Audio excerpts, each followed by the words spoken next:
നമസ്കാരം. ഞാൻ ഡോക്ടർ ശ്രീനാഥ് കാര്യാർ, ഭാരതീയ ധർമ്മപ്രചാര സഭയുടെ ആചാര്യനാണ്. ഗുരുവായൂർ ദിനവാർത്ത ചാനലിൽ വിവിധ ആധ്യാത്മിക വിഷയങ്ങളെക്കുറിച്ച് ചർച്ചകൾ നടക്കുന്നു.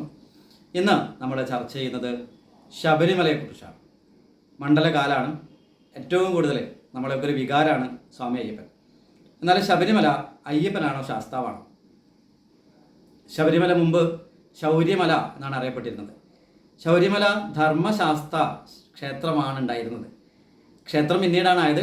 ആദ്യം അതൊരു കാവ് സമ്പ്രദായത്തിൽ ആണുണ്ടായിരുന്നത്. മലബാറിലൊക്കെ പൂജ ചെയ്തിരുന്ന, ഉള്ളാടൂർ മലബാറിലൊക്കെ പൂജ ചെയ്തിരുന്ന ഒരു സങ്കേതമായിരുന്നു, ഒരു വന സങ്കേതമായിരുന്നു.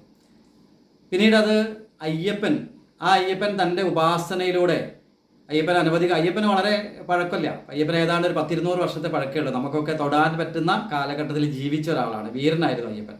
ആ അയ്യപ്പന് ശാസ്താവ് ലയിക്കുകയാണ് ചെയ്തത്. അവിടെയാണ് സനാതന സംസ്കാരത്തിൻ്റെ പ്രത്യേകത.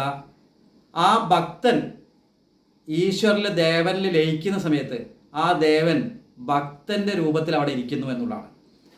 അതുകൊണ്ട് ശബരിമല ശാസ്താവ് തന്നെയാണ്, പക്ഷെ അവിടെ കാണുന്ന വിഗ്രഹം അയ്യപ്പൻ്റെതാണ്.